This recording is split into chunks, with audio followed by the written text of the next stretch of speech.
Here we are. Good evening, everybody. I'm here with Sean Teacher, and we're going to talk about engine company operations tonight. We'll let a few more people get on. I got to extend that intro some a little bit. It takes the people a little while to get on Facebook or whatever. So anyway, we'll talk about a couple other things first.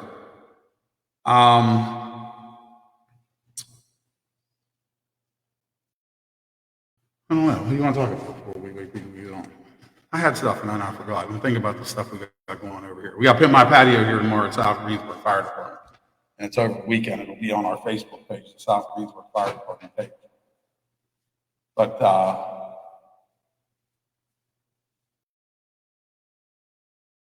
we have that Pit My Patio this weekend.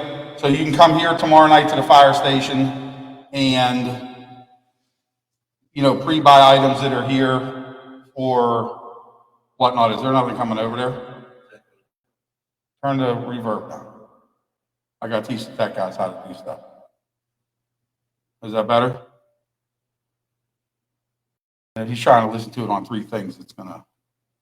We got all this new equipment. We're trying to figure it out. We even have a green screen behind us with this guy here. See? Huh? It's all new stuff. Sean's real serious. You don't want to laugh or crack a smile. No, he's too serious. I don't think since I think it was the third podcast we had to go on, I had to sit next to somebody so pretty, but here we are. Come out of makeup. Hair and makeup. That was the best part of the night. So we got a couple more, Chuck. We're going to throw up there. Maybe we'll switch it around a little bit. But anyway, so we're going to talk about engine company operations tonight. And we have Sean Teacher here. Everybody knows Sean. You know his qualifications. You know how good he is and stuff. Sean, if you don't know, he was a very young mayor in Southwest Greensburg. One of the youngest mayors till one point, even in the state, huh? Yes, sir. So some point, Luke Ravensthal beat you out. In age. For the age. In age, you didn't run for the Pittsburgh mayor. That's correct. Okay. And Sean's a former chief at Southwest. He's also the former hazmat chief. And he does some other stuff too. He doesn't want to brag too much, but those are his qualifications. But one thing, and they're distracting. The whackers like Jerry McCracken, right? Yes, sir. Is it still echoing? Someone said, "Holy echo." Oh, Shipley. Well, he complains about everything. Nobody can be as perfect as Matt Shipley. It's evening news time. Right. I mean, we're not, what stations you usually watch. I'm not going to say it on here because we're not going to get into that. But so we're going to talk about, for responsible to engine. Of course, short engines anymore. Sean's sitting here looking at his hurt feelings report. Just in case comments, I picked one off. He found one here at South Greensburg. We have them if you'd like to fill one out. They've been filled out a couple of times. Usually my name's at the bottom of there. I got it pre-filled out. Okay. Made copies. I'm ready. So anyway, engine company operations. That's our bread and butter in this area, really. I mean, we have the trucks and all that too, but for us, it's engine work and a lot of engine work, with what you're doing over this way. I think a lot of times things go okay, but sometimes we miss the small stuff. And talk about a little bit about what really are the responsibilities of the first due engine, the crew that's on there, and we got to keep in mind sometimes there's only 2 people, 3 people maybe on that engine, where they have to pick up and what their responsibilities are as they arrive. Well, let's go basic to the operation of the engine company. Put water in the fire. I mean, everybody tries to make it so sophisticated and so many talents and so many options, but you put wet stuff on the red stuff. Right. So that's the basic concept. However, the engine company has to perform all functions until they get somebody there, just like the incident commander, all functions until you get somebody there to take that role. So the engine pulls from scene. Obviously, they got a life priority. That's our number one. So it could be setting a ground ladder. It could be forcing a door. It could be search and rescue. Life safety is the priority. We'll get into the short staffed in a little bit, but besides putting water on the fire, that crew needs to be trained for everything. Everything. So if you have just drivers, which, some people may be against, or they may say that it's a Band-Aid, having, paid drive, but that driver is just not a driver. Well, first, there's good and bad to everything, right? Is it a good thing? It is for now because we're getting equipment to the scene. Right. And you got to adapt it for your community. There's no one size fits all. There's many ways to get to the end game. We're all here to do the same thing, and it's save property, save lives, and reduce damage. Again, back to the engine company responsibility is pull on scene, leave room for the truck. That's new for me. I used to block them out. We didn't need those, and that changed. We really did. There was no such thing as a truck up front back in the 90s and No, now it's a real thing. Yeah, and I get sensitive now when you block me out. So okay, right. Yeah. Remember, you park that vehicle or position that vehicle. Right, park it or position. Yeah. So starts with the size up, and again, it's the team. But with a size up on arrival, don't need to get technical. What type of building construction or anything. Basically, what do you have? And the fully involved isn't it. Fully involved to me means we're going to stand outside and protect the exposures. Every opening, right? Right. You have fire come out every opening. No livable space to me is fully involved. Besides that, you got room and content. You got, smoke showing, nothing showing from whatever sides, and then position the apparatus out of the way of the ladder truck. And then from there, because if you're first on scene, you have to do all the responsibilities. So the 360 is essential, even with a short crew. If I pull on scene as my current role and I'm by myself, that 360 has got to take place. So Right. 360, and then once the 360 is done, if I have a life priority at that point, that becomes the first step. If it's stretching a line to the door and getting it ready, that's it. But you have to be ready to go for anything that you see on that 360. And the role is putting wet stuff on the red stuff. So force the door, make entry, quick search if you can, and get yourself a water supply. One of the most I can't say known things, but as a driver to understand the capabilities of what they're bringing. For example, the ladder truck that we talked about before, they come in, they got 350 gallons of water. You have to make that 350 gallons of water work when they take the engine roll. Right. Your engine, if you're a city engine, 500 gallons, or 750, you got to understand what the capabilities of that engine are. And there's a big controversy going on now, whether you lay in first due or whether you let the second lay in or third lay in or whatever. And it depends on your municipality and how you set it up. But we beat ourselves up over that too, and some because of sometimes it seems had been trouble getting a line laid. Absolutely. Hey, you get it. Hey, you get it. Hey, you get it. And it just snowballs down the road. But, and of course, if there's entrapment, we're going to go straight in,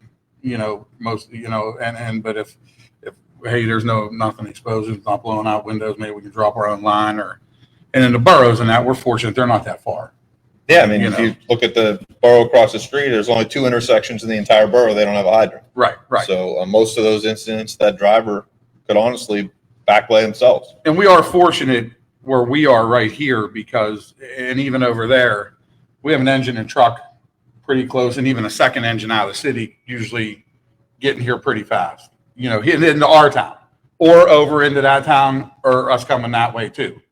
So we are fortunate with engine truck arriving fairly together, a little bit behind each other either way sometimes. So we are fortunate about to have the truck guys there to do truck work and the engine guys to do the engine work. And we're talking about engine stuff. So I just, Well, and that's another big controversy is the first due. So you look at the quints around here, when it pulls on scene, it has to understand what it is. A lot of the funny thing is it's a hybrid. It doesn't understand what it falls into, what class.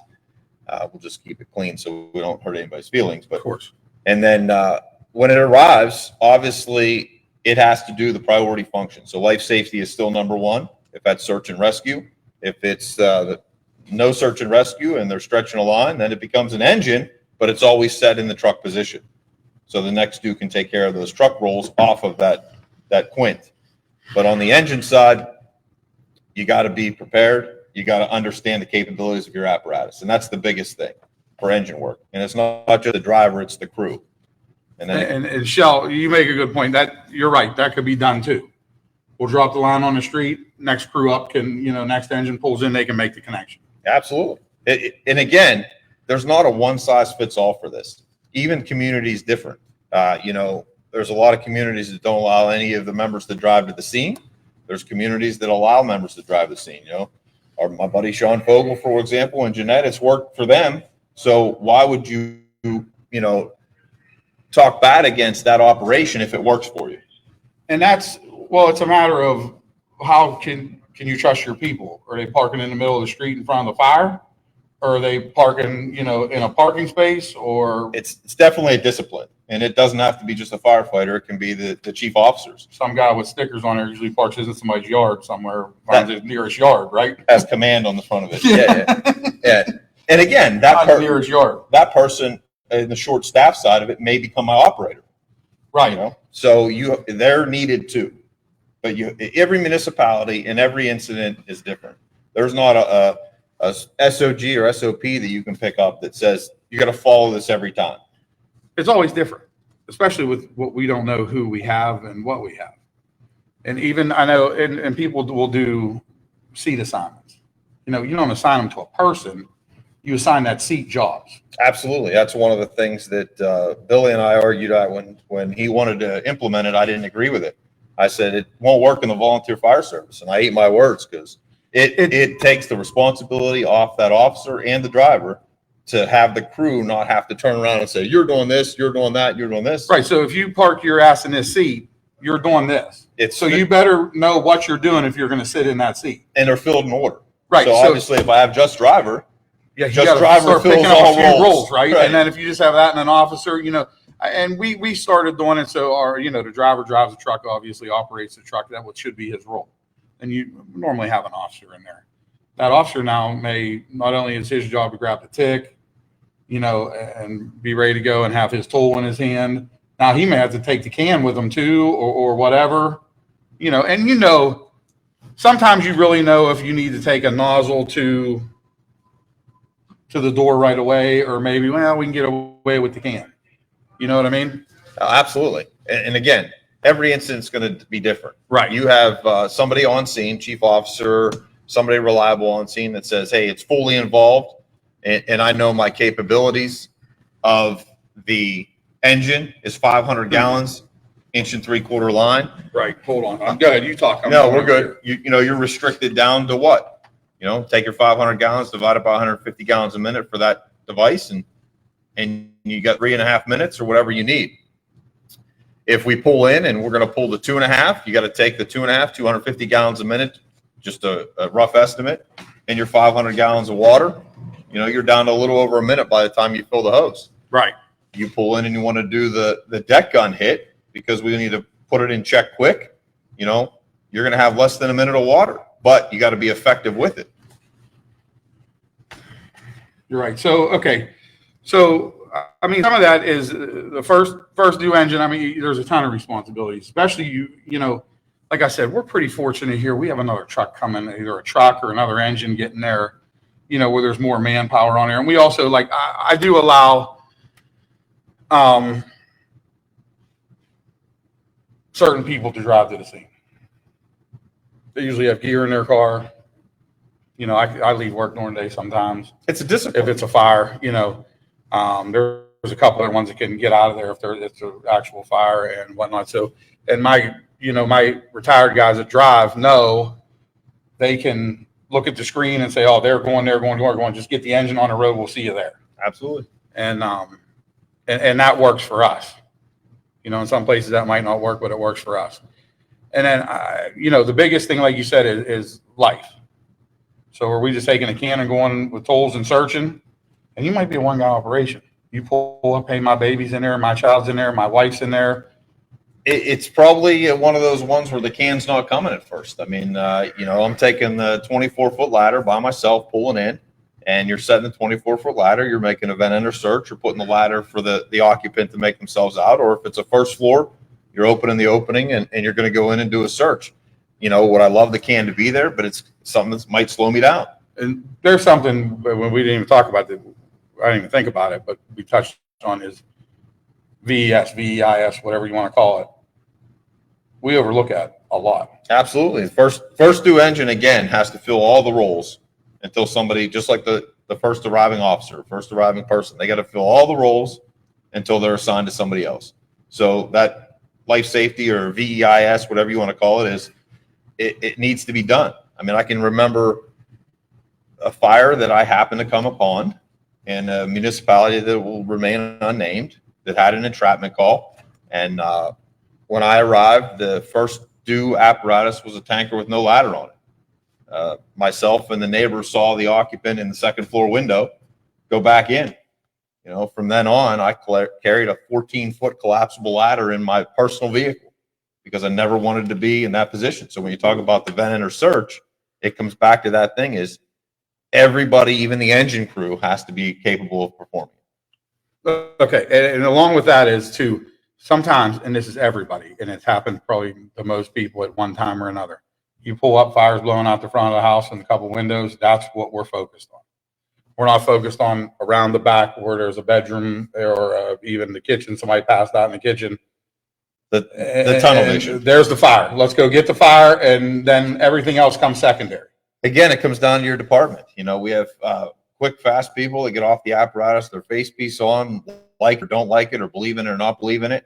That gives you the tunnel vision. You know, if I have a full crew and that crew's only assignment is going in for that search or going in on that line, okay, but that 360 needs to take place. You know, Has to. Incident the other day where a chief was first on scene of a working fire with entrapment, and I would have never imagined this chief going in. The chief, when his engine arrived, driver only, put a mask on and went in. Unfortunately, what suffered in that incident is the operations then. All the apparatus come in and bottlenecked in, you know, and it ended up the occupant was on the back deck. But, okay, with that then, I mean, you're bringing up whole other matters that come along with these things, right? They go on all the time. Sometimes when we're in the other apparatus behind the first due and we're listening to the big squawky thing on the dashboard, okay, there's an engine there. Someone's not talking, something's going on. Maybe we should lay a line. Absolutely. Or maybe we should do this, or maybe we better get people there to help him now, or whatever it is. But it's every time orders. And that's good. It's not terrible. And honestly, it's because of this. Too many times does somebody come in and do something that they weren't told to do, or they requested it and didn't get anything back, so we didn't pick up the plug. And hell, I'm guilty of most of this stuff, even myself. And you yell at me, you know? Yeah, I yell. I You yell. yell at me. I don't yell anymore. Did you know that? Yeah. I don't yell anymore. I have no sugar in me or anything, and I'm all happy as can be. But that's the problem. Then it gets What? I took over the sugar? No. Oh, It gets to hurt feelings. yes. So it does. instead of us handling that incident, meeting after the fact, and working through it for the next time, everybody has a grudge or hurt feelings, and then we don't expand that. So that incident, I was laying in bed at a fire station staffing, listening to that fire where the chief went in, and I wanted to get on the radio. And you wanted to say, the next due engine, obviously, what do you need to take? Yeah, You need to take charge. You know, we should know this by now. it shouldn't be, you know, obviously myself that's making that call. A lot of times 911 steps in, you know, the They do. dispatcher, most of them are knowledgeable enough to say, and the chief, again, probably should have got on the radio and said, hey, I'm going interior, Next due engine, grab a hydrant. or somebody We left take room for this. the truck Right. in the front. His, Just get his it. operator was working on a water supply across the street, so he wasn't talking on the radio.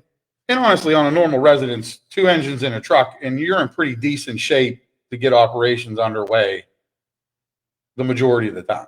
Absolutely. And the problem with us here in this area is we bottleneck everything. You know, we commit 6 engines and 2 ladder trucks to an incident that's an engine and a ladder truck, or 2 engines and a ladder truck call. We put them all on the block. On the block, right. On the block. So now we're moving standbys. And I'm not saying to send them home, but make sure that they're in a place where they can get out and available. Right. I hear, you'll hear it sometimes, and that, hey, we get the operation apparatus on the block, and then everybody else stays on this street and this street, and send your manpower up. Because a lot of times then like the third and fourth due, or fourth, fifth due apparatus is just a people mover at that point. Still requesting orders. Right. After you instructed them. Everybody else just park your apparatus, bring your manpower to the Park front it of whatever. available. Yeah, park it available. Don't block up the street. You know, I don't care if you're half a block away. Park it available and send your personnel. Yeah, give your personnel the front of the structure, and that should be the end of it. But it still continues, and I think when you're in the truck calling for orders, you're not thinking about the people who are inside, maybe trying to get out. And there's been times where I start keying the radio, and I just want to throw the thing out the window because it's useless to me at that point, and we may need something.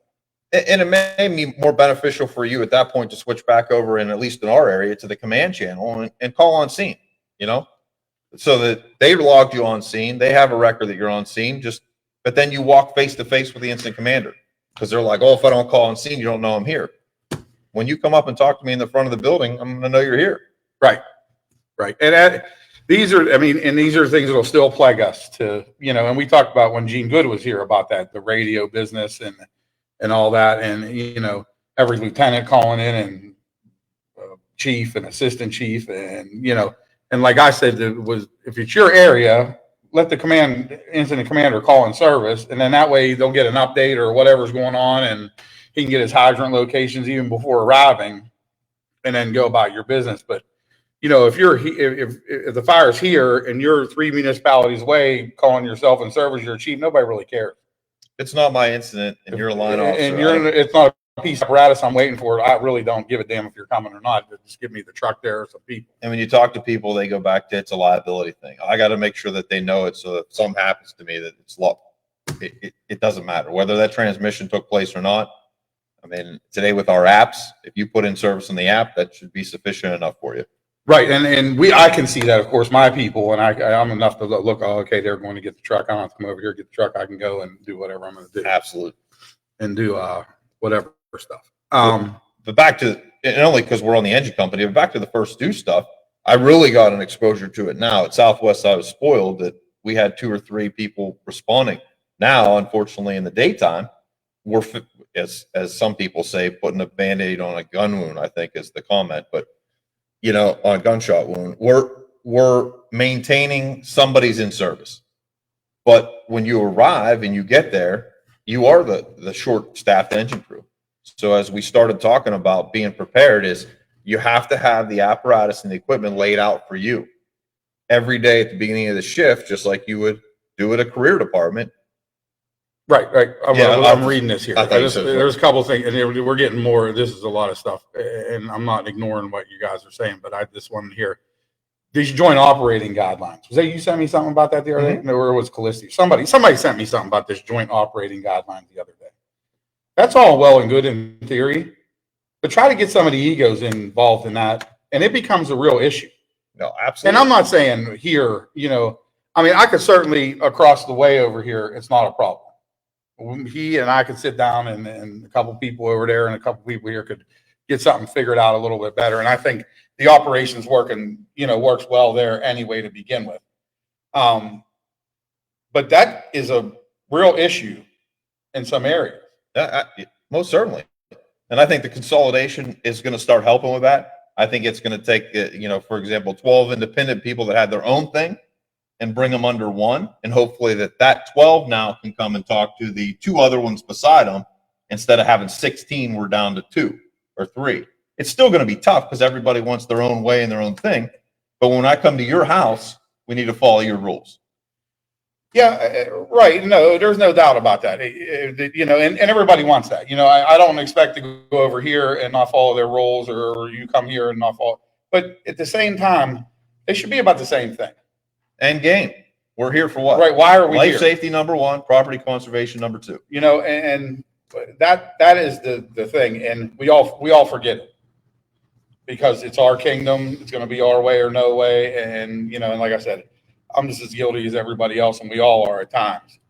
But that's a real issue, and that was part of why we started this, to maybe get some of the conversation going and different things. And some people just don't want to chime in because they don't want to put their name to certain things and do whatever. But that's the real problem we're getting down to. Well, and it comes back to social media is horrible. You know, it's great for learning and it's great for getting it, but social media is horrible because if I feel, and it just happened to a fellow instructor, I feel I want to make a statement out there, a comment, maybe it benefits you, maybe it benefits somebody else. That should be it. Instead, we give 15 negative comments back to it. Instead of accepting that idea, and maybe it doesn't work in my municipality. Fine. You know, I'm not a fan, and I argued with my supervisor currently. I argue with him about that first due engine dropping for every reported fire. You know, if I do that, you know, whose word am I taking? Again, it comes back to that fully involved fire. One, I slowed down. I stopped at it's seconds, but I stopped at the intersection and dropped the line where I could have went straight in. The other thing is I take that risk because I don't have enough personnel to follow me to push that hose off the road of blocking somebody else out on the end. You know, my thing is get somebody there, an apparatus in front. You know, obviously if it's fully involved and I got a chief there that says there's fire out of every opening, my 500 gallons of 750 isn't going to do it. Right. That's different. But 90% of the time I should get that first due there. I can make a 3-minute hit, 150 gallons a minute, 500 gallons of water, 3.5 minutes. I can put a fire in check, protect an exposure. I got capabilities. Now, that may not work in a neighboring municipality where their next due engine's 10, 15 minutes away. Right. Or there's no hydrants, we're waiting on a tanker. And if it's during the daytime and I'm the short-staffed engine and I got a working fire and I don't hear anybody else calling a service and nobody bid it, and we'll get onto that conversation later, maybe I'm dropping the line because 3 minutes, I'm done. You know, you have to, every incident's not the same. Right. And we don't have the staffing in this municipality, in this current area, geographic area, to drop a line on every reported fire. I don't have the people. I mean, you know, but there's another thing. Who's listening? And okay, well, engine 32 is in service and no one else is. Well, we better drop the line. Right. Because no one else is coming. And it might be that day. But, you know, engine 32, engine 8's in service, engine 500 come out of nowhere and just happens to be on a hydrant or whatever. But it happens sometimes, right? And, but that's when, okay, well, engine 8's going to be right behind us. So let's just let them get the hydrant. We'll go straight in at the same amount of minutes, you know? Is that Josh's comment there?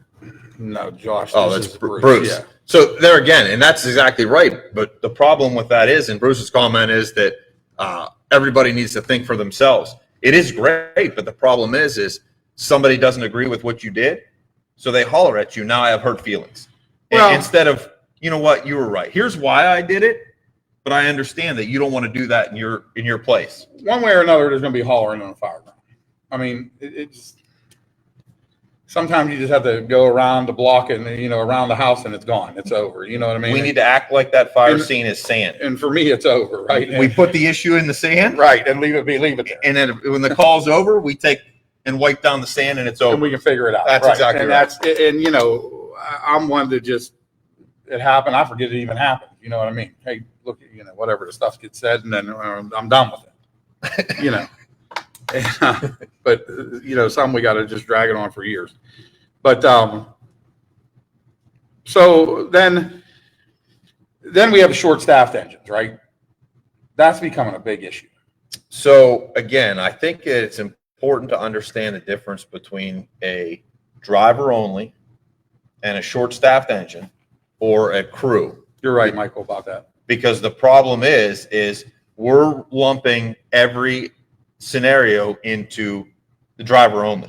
Right. I can tell you that I'm confident in myself, not bragging, but I'm confident in myself that I could pull on scene of a room and contents incident, complete a search, stretch the line, and put that fire out. Might not be the most efficient, but I can do that. I could set a 24-foot ladder to the second story window and get somebody out if need be, you know, again. But I also am very aware that there's drivers that are coming to the scene that have no intent to put a mask on. No, they're there to pump the truck. And that's fine, but you and your community have to have the plan. Like you, if I have a driver driving engine 32 today and he's coming to the scene, he knows that I'm behind him, as you as a chief. Right. You're coming to the scene that's going to perform the functions right. And I think that's the problem. And we've talked even with our drivers that have no intention of or engineers, or however we want to term them, because we don't want drivers. We want engineers, people that can operate the truck and place it and all that stuff. But just, can you throw a roof ladder to the porch roof? Can you we're coming, can you stretch the line off the bumper to the door and just have it waiting there? Couple tools laying there.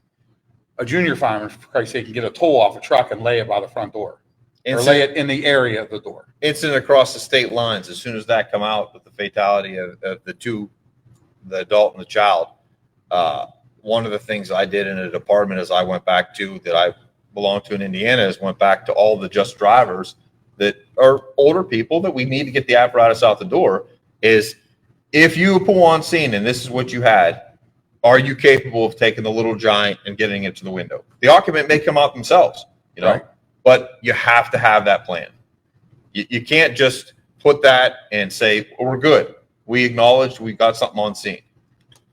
So, and equipment wise, like, and tools and stuff, and Brian's right about what he's saying there. He's exactly 100% right about that. 2 guys, 1 guy, 3 guys, maybe better than 15 guys, a truckload of people from somewhere, and they're just, useless. Absolutely. Ideally, I'd love a fully paid staff department, where I knew the people I was working with every day. That'd be great. We all had our job assignments and we rode to the calls together every time, and Right. we did the same functions, but that doesn't happen. So we have to adapt and overcome it, but we have to have a plan. We can't just continue to do the same thing over and over again and expect not it provide the differently. service Right. that our public thinks we're providing. Right. It's going to come back to bite us. I think this one across the state line is going to be huge in the end. Huge. I think it's going to put a lot of reality on the service. We'll talk about it after. I don't like to put anybody out there. Right. So, okay, so we're getting there, getting the people out to try. And the first and most important thing, we have to get that 360 in. And I hear we had an incident one time, and that we were involved in, and it was, there's no car in the driveway, so I don't think anybody's home. That just doesn't fly. Nope. It's just not going to fly. Occupiable space, it needs to be Heavy searched. fire in most of the residents, but not in part of it. Occupiable space needs to be searched. And it's just a matter of, that thing we overlook is putting a ladder to the window and poking in there real quick, in and out. One room, in and out. We can go back to the second incident in my life that said a big thing of me is another call that I just came up on that, we talk about closing the doors. And I think most of our fire prevention or fire safety in our communities need to be put back into the homeowners. I mean, if working smoke detectors, the fire safety plan that we cover at school with the kids, we need to beat on that and continue. Do something in your community to have them get involvement. Send it back to you for review, because they're the first step. The occupant or the homeowner is going to save themselves or save their kids before we'll ever get on scene. And I think that's where it comes back to that livable space. If they just shut the bedroom door, I mean, this incident, the room that we've been in or searched was beautiful white walls. Right. You opened the hallway door, the deceased individual was right to the left. Mm-hmm. It's unfortunate. And if it had made it into the bedroom instead of in the bathroom. 2 in the it'd been last alive. couple doors have been right near an open door. Right near an open door. Absolutely. In that room, shut the door, and you'd be good. You got time. Just need to educate. And then that's the other thing. Were you educating people enough? And another problem with a lot of residents we go into are the conditions inside these residences. Absolutely. The We're hoarding putting conditions. ourselves in danger, going through all that, and it happens more often than not anymore. A lot of these fires we go to, the hoarding conditions are just, and not even hoarding conditions. People just have too much shit. Yep. That, and we're not doing ourselves any service at the non-structural incidents. You go to a gas call, you go to a CA call, we go to a medical call. That's the time where you walk through and we're like, you don't have any smoke detectors in here. Well, you're not here for that. You're here for the odor of natural gas. Yes, but I might be here in the future for that. That's the time you do it, along with your public safety, whatever you're doing. The other incidents, the non-structural incidents, is where we get the eyes and we can educate. We were on a vehicle accident the other day, and I happened to notice this house there And Jared was there with me, and I said, Jared, look at his house here. Don't look good, and things don't. Well, there was no gas meter and no electric meter on the one side. I said, oh, maybe this place is unoccupied. Well, I went around the back where there was an electric meter and a gas meter on the other side of the house. And somebody was actually living there. And now because at first I said, well, we're not going to do shit with this, but put water on it because we're not getting our people involved in this the way the structure looks. And then I said, holy shit, we got, this is over here. We're going to have to go in here and see if anybody's in there. Absolutely. Yeah. We're going to have to make the attempt. And Shell, you're right about that. And I've seen that, it goes around, and I think I've seen you said it before. And we were talked about that with the VES, VEIS, whatever we want to call it, that doesn't cross our mind a lot of times. It really doesn't. You pull up, oh, there's the fire in the front window. And hell, down here, well, we knew the occupant was out. I asked 911 on the way, anything on occupants, they said all out. And they were met by the guy at the front. He had been trying to put the fire out, got burned a little bit, nothing crazy. But and the hose line went in the front door. Hey, I think I was knocked down. And at the front door, it kind of looked like it. Well, then when I went around the side, it kind of didn't look like it. And then when it started getting opened up, well, there's the fire in the basement, just come out of nowhere. And then we had so much fire load in that basement. And we just said we weren't going to blame it on the temperature because of how bad the weather conditions were, or bad weather conditions. There were a lot of factors playing against us, but the load in that basement and the type of load that was in there, just we were probably beat before we, even arrived. And sometimes that, we lost before we got there. And I'll give you a caution. And again, it's only because of experience. Everything that we're talking about tonight, or that I spew out, whether I'm teaching or whether I'm here, is because it's in the Rolodex up here. Believe me, it's full, right. And I can't remember anything else. But the occupant's out, or the confirmed from 911. Just think about that incident the other night at 2:30 in the morning. I believe, and I'd have to go back and listen to a tape, but I believe that 911 said the occupant's out of the house. Well, then when the chief arrived, the occupant went back to get the dog. Right. So you can't always take the word of that. And the other one is the multifamily. So they relayed the information back even to a neighbor that everybody's out, and then you find out that it's the duplex, or like the one you're talking about that's got the no meter in the front but in the back. Right. So then the front says, yeah, we're all out. But unfortunately, the backside. Right. Now there's a whole another problem there. Absolutely. And Alex, you're right about that. We were talking about this the other day about the school. When we were in school, Clyde Snyder, Scott Hurst, whoever it was, came to the school once a month, I think it was, or once a quarter at least, and talked about fire safety. Yeah, we do it October, Fire Safety Month. Yeah, we go around fire safety, take pictures of our trucks. That's one time a year they get out of the garage, and we say, oh, look, we went out to do this, and you'll never see us again this year, but here we are at fire safety. But that's all. And you rush because you try and do all the classes everything right in one day. So the kids are looking at fire trucks. They're in there talking about smoke detectors for 2 seconds. Right. And then it needs to be an all hands approach. And like I said, we used to do that. It was once a quarter, once a month. I can't remember, but over at Ludwig Elementary, me and Josh and them guys. But I wanted to put that picture up. We didn't bring it tonight. Josh in the background. But next time. But we don't do that anymore. And it hurts us on recruiting too, I think. Yeah, I mean, and unfortunately, some of the child labor and not getting the individuals at 14 or 15 are not allowed to ride in the fire trucks. And again, we don't want how's they say, you're saving the fire service by the backs of our children. That's not the plan. No. But if I don't get the interest from that child or that young adult, right, or young person before they turn 16, when they turn 16 and a half and have their driver's license, the fire hall is the last place they want to hang out. I mean, unless you're me. I lived there. Do you? Lived there. That's how I grew up there, buddy. Oh, yeah, of course. But, yeah, I mean, domestics are another matter. Well, while we're talking about that, I mean, we can go to Sam Bray or the Irwin. I mean, they got 2 young kids that are coming up through, like most of us do with our kids, and hopefully they're going to be in the fire service. But if you don't capture them young, you're not going to capture them. And that seems just to be the interest there, though. And that's not, this is a whole nother thing, but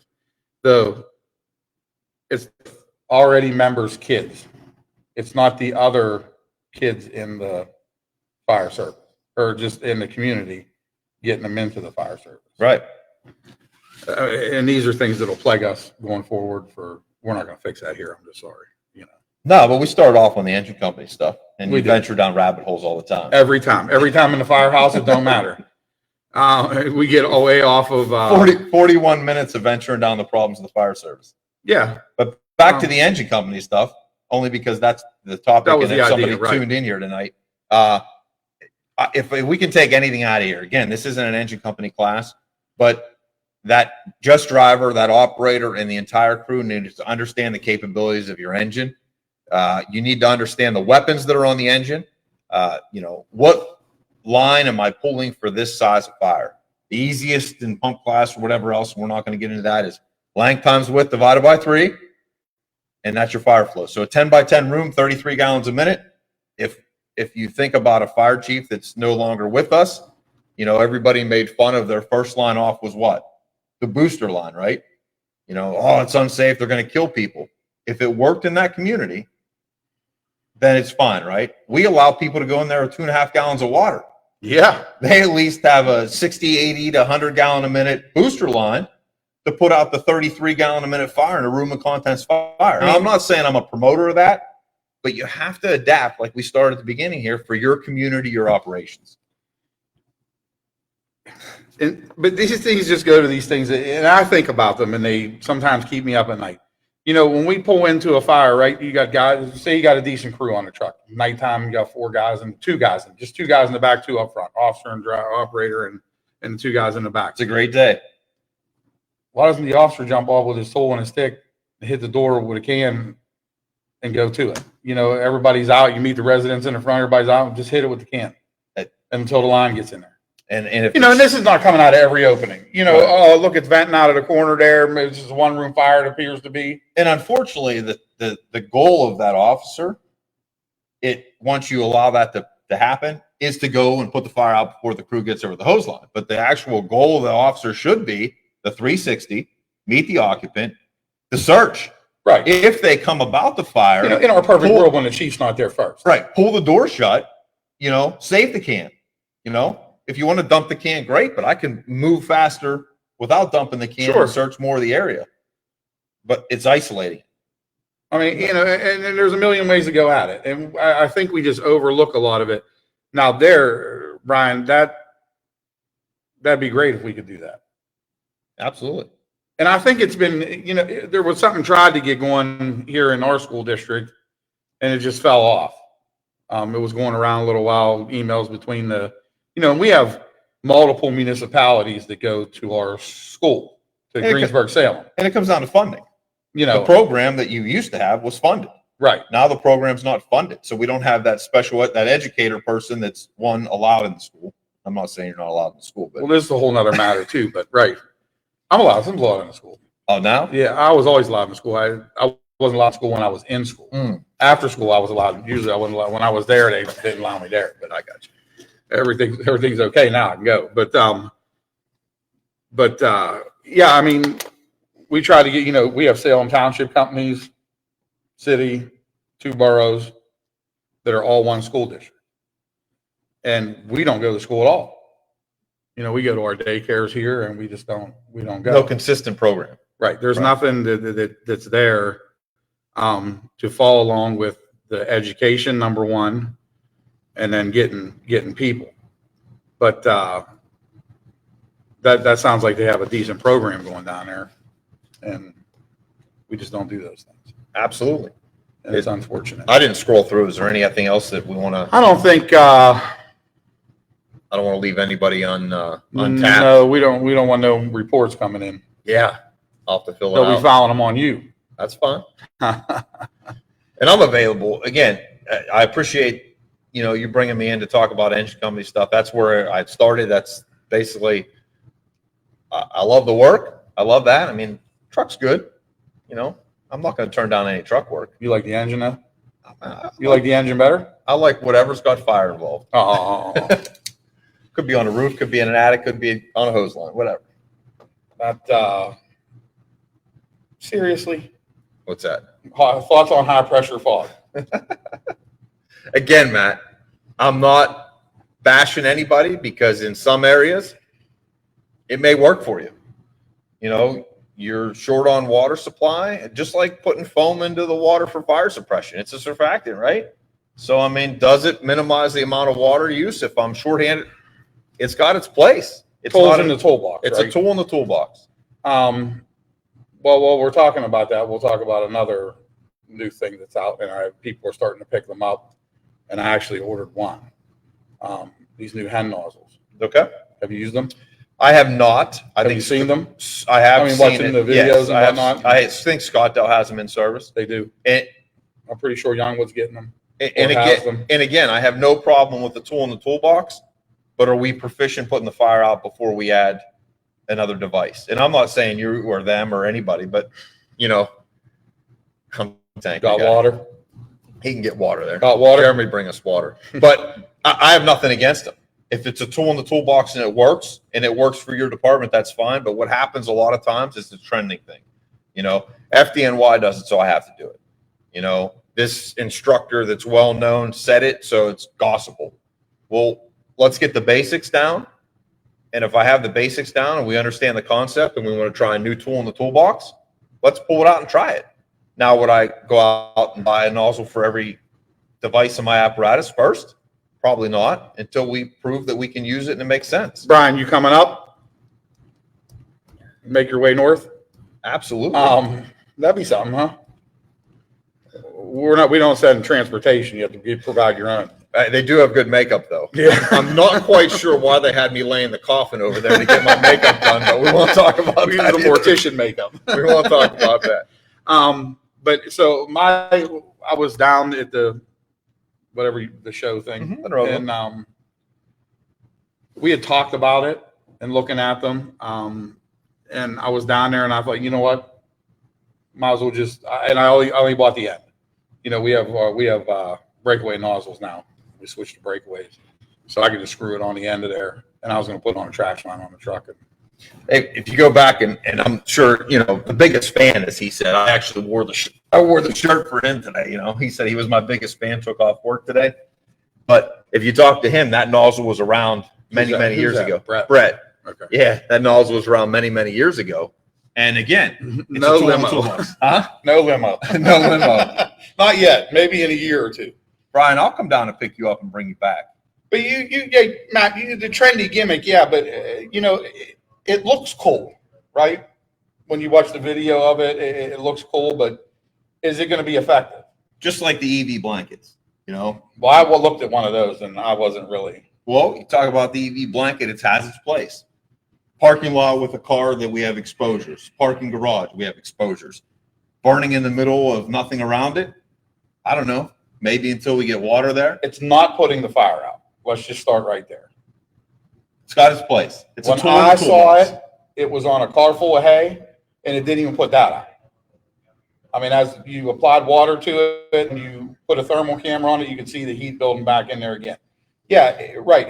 Can we put it over the car to protect other vehicles or pull it out? Yeah, parking Now we're getting structure, on the EV bridge. vehicles on that. That's a whole nother. We could get into that. It's another engine time. company work. Yeah, it is. It is, and you know, we've talked about that. Again, Rob, just like he talked about that nozzle, I can't give you any testimonials on them. I have not used them. I've seen them. Again, if it works, great.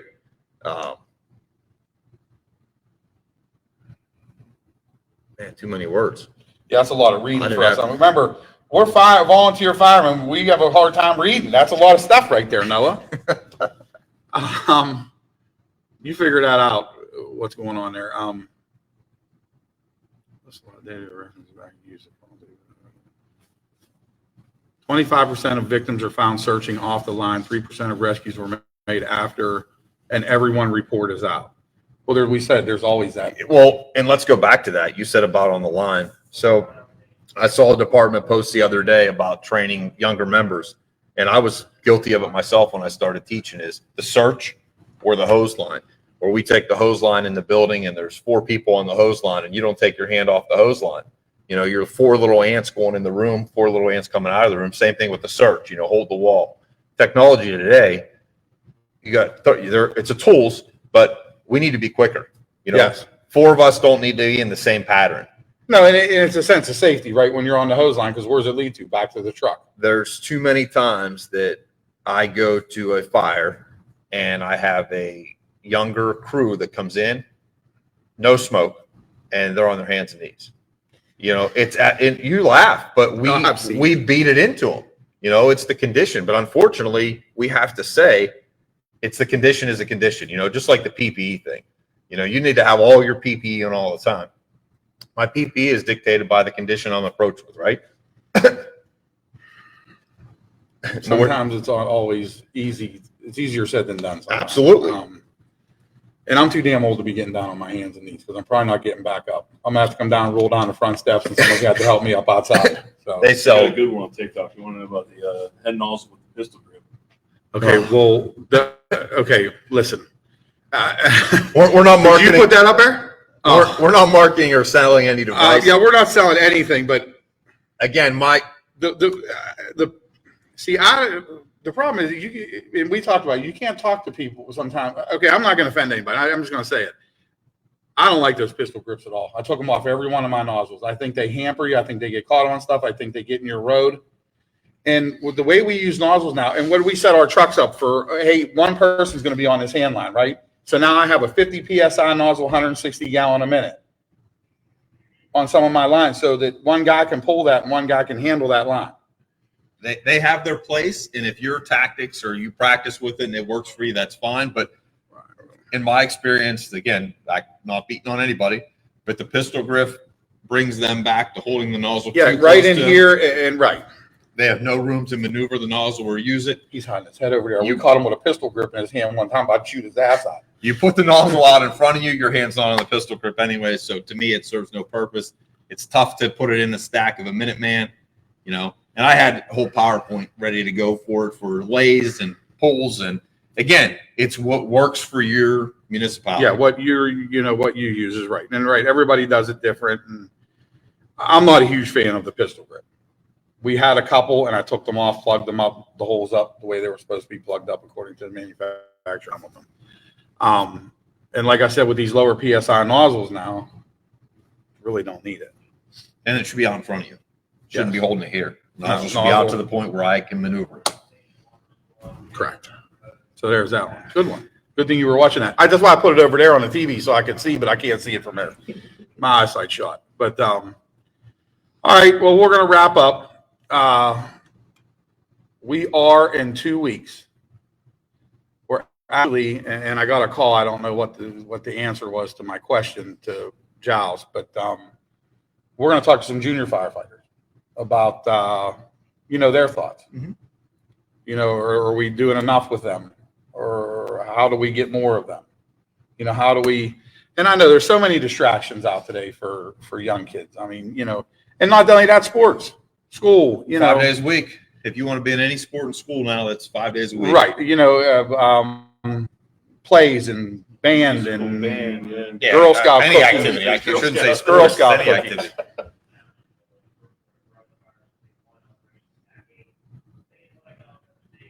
Well, we did that here. It wasn't just me, if that's what you're saying. So even when we did the nozzles, we went out with what we currently had and a different nozzle, Elkhart. We flowed, we were flowing water and did different things. And when we come back, we asked the group we had that, cared enough to show up. I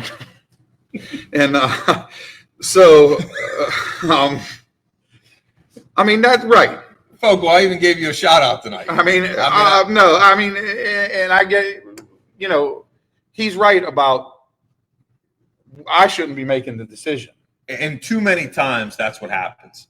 Your administrator is a friend of a fire salesperson. They come out with a new gimmick or toy. Right. And all of a sudden you're buying it. And when I asked about when they were coming around and I was hearing a couple of people were getting them, hey, do you think we should look into these, get them? And, maybe one, maybe two, whatever, but it's not going to be, we're not going to outfit the whole truck with it. Now, they may have sat down and said, we love these things and they're going to work for us and we'll put them on the whole truck. We'll just switch over to those nozzles. It's got to make a difference. We're not going with it because it's the new and best thing. It's making it more efficient. Right. We are more productive at what we're doing. And as Sam said too many times, that the answer for why he started on that path was because Sam had asked about why, or the membership, whoever uses the equipment, should have the decision to purchase it. Right. It has to be a discussion between your people. And, we're on this thing now, and I've been around about we're going to switch over to all battery tools. And, of course, one guy likes this thing, one guy likes this name, but we have them all coming. We have a couple vehicles, and we're going to use them and see what's going to work. And then we're going to, Ignore them. always pick Morning Pride. I can't help it. But we're always going to sit here and discuss, do we stick with what we got? Are we changing the manufacturer or whatnot? That was a big decision for us, actually, saying what he's saying there. And frankly, I was scared to switch. Of course, we got the sales pitch from we were using Globe and Morning Pride, and this is another matter, but and I was afraid, okay, is Morning Pride going to provide us with the protection that we need because we don't use it, but other people do use it, and then an incident happened over here that it protected him very well. And again, not selling any products here, but it comes down to do your due diligence and make sure that in the metros or the bigger departments do it best. They have a safety committee or a committee comprised of multiple people, not just administrators, that bring people in for an evaluation, put it in the field, and then try it, just like you're doing with your rescue tools. You got to try them. You got to check the weight, the comfort, because statistics or catalogs, that doesn't do it for you. Yeah, we're reading until we're blue in the face. And just like turnout gear, it's all NFPA compliant. 13,000 PSI, this does this, that does that. It weighs 46 pounds, and that doesn't mean anything because this thing could weigh 52 pounds and this could weigh 48, and you might handle it way better, the heavier one, because of the way it's laid out. And I've seen that. We've been starting to touch tools now. And, the next guy over, what is that? I don't know. I can't tell. Put the puzzle piece in there, Heater. It's not showing up on the lot. The next guy over might, well, you know how to build a puzzle. Good job. Jesus. But yeah, you're on the tool, the field, and it's another one that. Yeah. Huh? She's got My wife and my daughter. Something wrong with the two of them. dinner. Yeah. You got dinner? Yeah, 8 o'clock I'll be over. I don't know what you're doing. Well, I'll probably still be here, so there won't be dinner for me. Again, it comes back to you just talking about the tools. I think it's different tools work for different companies also. Just because you decide to go with one manufacturer doesn't mean that that's the manufacturer that everybody should go with. You're going to apply it differently. Your tactics are slightly different. Your accents are a little bit different. But there's no one brand of anything that is good for everybody. And that's what I get that approach all the time is, well, FDNY does it, so I have to do it. Well, I don't know any department out there that can get as many people in the street as FDNY.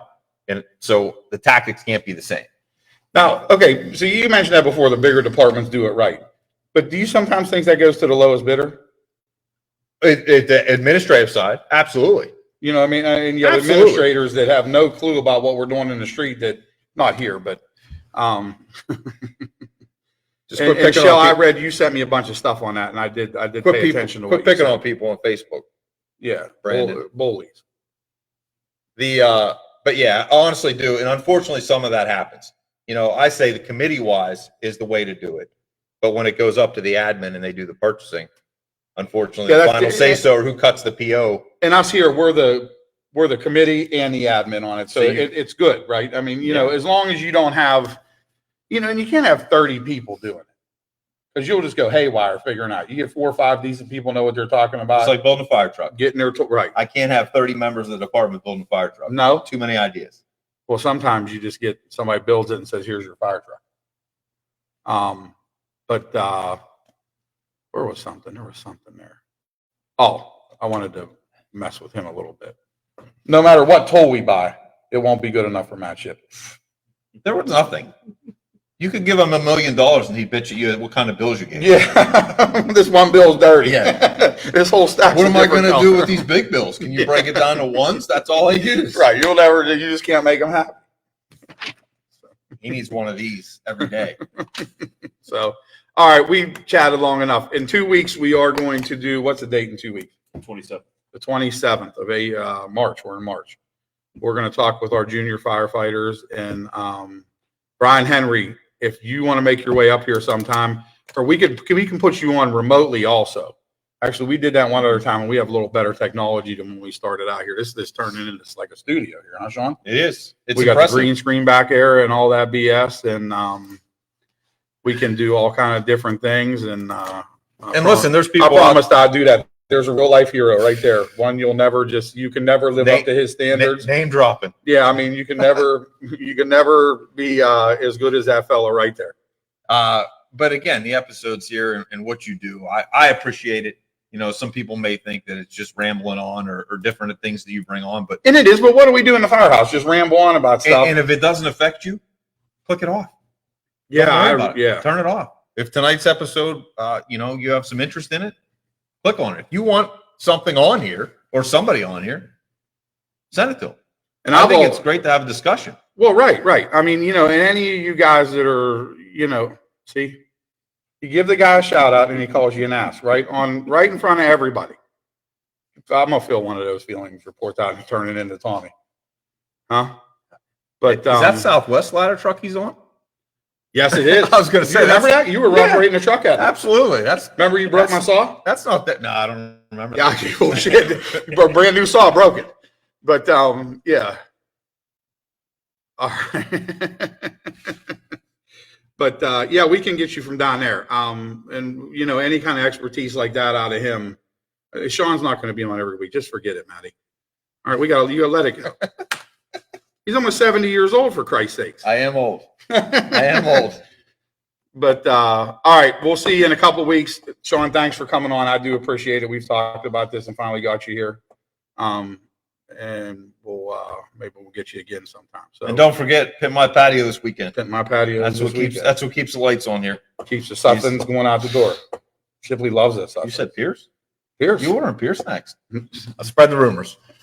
You got a Seagrave ladder coming. 75 footer. Fits right in the garage. Actually, there's one for sale, a tandem axle one, Is there? right down We can't 70. we can't fit a tandem axle unless we build onto the end of the garage. Or now that we've gotten the plans in for the new two-borough station down the bottom on Main Street. Lights there, in. Yeah, It's going right across. It might fit right in there. So we'll get to that. So, Triborough. I don't know how Youngwood's going to fit into that, but yeah, 75 foot. Is that what he's talking about? Yep. Or is he throwing something at you that's No, he's 75. secret to the over there? no, Oh, he's okay. 75. All right. Yeah. Well, and it's a Quint. It's not a truck. It doesn't know what it is. No. Okay. When it pulls on scene, it determines. All right. We'll see everybody soon. Thanks. See ya. Get that.